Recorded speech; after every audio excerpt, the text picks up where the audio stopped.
Hi everyone. We're on chapter 33 today. Safe back home again and goodbye. Can you remember what happened last time? They wished for lots of things with their wishing cake, didn't they? I wonder how they're going to get home. The party went on and on. The game of musical chairs was fun, for instead of somebody taking the chair away each time the music stopped, the chair took itself away, walked neatly off and stood watching.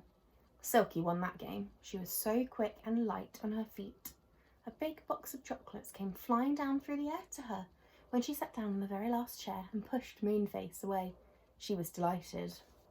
"Let's all have one," she said, and opened the box at once. Whilst they were eating, they saw a most astonishing sight. "Look," said Moonface, almost swallowing his chocolate in amazement. "What's this coming?" Everyone looked. It seemed like a lot of... that was a tricky sentence. Let's start again. It seemed like a lot of little brightly coloured men running very upright. What do you suppose they were? "Birthday presents!" shouted What's-His-Name, jumping off his seat in delight. "Presents running to us, ready to be unwrapped." Really, those presents were the greatest fun. They were like little gift-wrapped boxes on tiny legs, dodging away, trying not to be caught. Everyone ran after them, laughing and shouting. One by one, the happy little boxes were caught, and then they were unwrapped and opened. My goodness, what special things were inside. "I've got a brooch in the shape of a faraway tree," cried Franny. Golly, I can't talk very well today, can I? "I've got a brooch in the shape of the faraway tree," cried Franny, pinning it on herself. "I want one too," said her doll. "Well, you must catch a present then, Perenelle," said Franny, and how she laughed to see her doll running about after her red birthday present box. Perenelle caught one at last and brought it back to Franny. Inside, there was a teddy bear-shaped brooch, which Perenelle was simply delighted with. Joe found a shining silver whistle inside his present. When he blew it, it sounded just like all the birds in the enchanted wood. He was very happy with it. Moonface found a special squeaker that sounded just like a cat mewing and made the old saucepan man go hunting for cats all the time. Naughty Moonface. He pressed his squeaker behind the saucepan man and laughed till he cried to hear him calling, "Puss, puss, puss, puss, puss, puss," and looking under tables and chairs. Silky's clock wanted a present too, so it ran after one and trod on one to catch it. It held it with its foot and unwrapped it with Silky. What do you suppose was in it? A tiny can of oil. "Just the thing to oil your clockwork wheels and springs with," said Silky in delight. The clock was very pleased. It chimed 22 times without stopping, much to the walking doll's astonishment. They played hide and seek, and immediately the most exciting bushes and trees sprang up for everybody to hide behind. Really, the birthday land was the most exciting country to be in. Then they played pin the tail on the donkey, and a giant toy donkey and a big fluffy tail appeared out of nowhere. Then they thought they would have races, and hey presto, they saw I'm finding it tricky to read today. I wonder why that is. But that's okay, isn't it? When we make a mistake, our brain grows. I'll just try again. Then they thought that they would have races, and hey presto, they saw a crowd of small cars drive up, all ready to be raced. In got everyone, choosing the car that they liked the best. There was even a tiny one for Perenelle the doll and an extra one for Silky's clock, who joined in the fun and ding-donged merrily all the time. The old saucepan man won the race, though he did drop a few saucepans on the way. Moonface handed him a box of toffee that had appeared for the winner. "You've won," he said. "Run?" said Saucepan Man. "All right, I'll run." And he ran and ran and ran, just to show how fast he could run when he wanted to. What a noise he made, with his kettles and his saucepans clattering all around him. "Supper time! Supper time!" shouted Moonface suddenly, and he pointed to a lovely sight.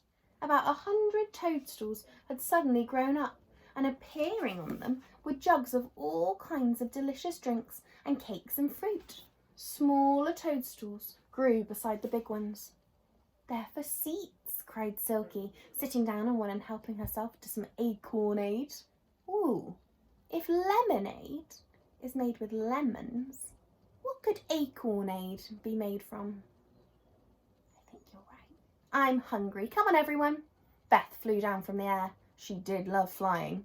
Franny ran up with her doll, who followed her everywhere, talking in her high little voice. Joe galloped up on his pony. Everyone was very happy. It began to get dark, but no one minded because big lanterns suddenly shot out everywhere in the trees and bushes. As they sat and ate, there came a loud bang bang. Perenelle cuddled up to Franny, frightened. Silky's clock tried to get on Silky's knee, scared, but she pushed it off. "What's that?" said Joe, patting his frightened pony. "Fireworks! Fireworks!" shouted the angry pixie in delight. "Look, look!" And there in front of them were the fireworks, setting themselves off beautifully. Rockets flew high and sizzled down in coloured stars. Firework wheels whizzed round and round. Firecrackers popped and banged and jumped about. It was splendid to watch. "This is the loveliest birthday party I've ever heard of," said Beth happily, flapping her big wings as she sat and watched the fireworks. "Lovely things to eat, wishes that come true, exciting games, splendid presents, and now fireworks."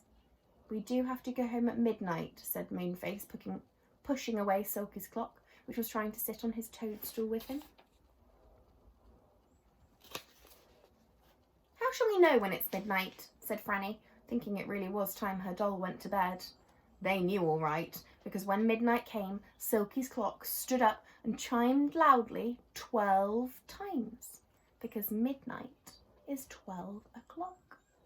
Ding dong, ding dong, dong dong. Oh, let's count the dongs together, shall we? We need 12. Dong, dong, dong, dong, dong. That's 5. Dong, dong, dong, dong, dong. That's 10. How many more do we need? 10, 11, 12. We need 2 more dongs. Dong, dong. To the ladder, cried Moonface, hurrying everyone there. The birthday land will soon be on the move. The ladder was there. Everyone climbed down it and called goodbye. The elves took cushions and slid off down the slippery slip. Mr. Whiskers got his beard caught round one of the legs in Moonface's sofa and nearly took them all down with him down the slide. Moonface just stopped it in time and unwound his beard. "What about my pony?" said Joe anxiously. "Do you suppose he will mind sliding down, Moonface?" "Well, he can't climb the tree, and he certainly wouldn't like to go down in the washing basket," said Moonface. So they sat the surprised pony on a cushion, and he slid down in the greatest astonishment, wondering what in the world was happening to him. Franny slid down with her sleepy doll on her knee. Beth carefully took off her wings and folded them up. She didn't want to have them spoilt. She wanted to use them every day. She was very proud of them. The pony arrived on the cushion of moss quite safely. Joe mounted him. It was dark in the wood, but the moon was just rising, and they would be able to see their way home quite well. "Goodbye," called Moonface from the top of his tree. "We've had a lovely time." "Goodbye," called Silky. "Ding dong," said her clock sleepily. "Take care of yourselves," shouted What's-his-name. Moonface pressed his squeaker loudly and then giggled to hear the saucepan man call, "Buzz, buzz, buzz, buzz, buzz! Wherever is that cat?" Slishy, sloshy, slishy, sloshy. Good gracious, what was Dame Washalot doing washing already? Joe dodged away on his pony and the girls ran from the tree. Mr. Whiskers got the water all over him, for he was standing nearby and he got most upset. "Come on, girls," said Joe, laughing. "We really must go home. We shall never wake up in the morning." So they all went home once more, through the enchanted wood, with the moon shining pale and cold behind the trees. "Wisha, wisha, wisha," whispered the leaves. Joe put his pony into the field outside the cottage. Franny undressed Perenelle and put her into a doll's bed. Beth put her wings carefully into a drawer. They all undressed and got sleepily into bed. "Good night," they said. "What a lovely day it's been. We are lucky to live near the enchanted wood." And they were, weren't they? Perhaps they will have more adventures one day. But now we must say goodbye to them and leave them fast asleep, dreaming of the land of birthdays and all the lovely things that happen there. The end. Now, do you know what that means? We've read the first book The Enchanted Wood. We've read that whole book. Tomorrow we get to start the second book, The Magic Faraway Tree. How exciting.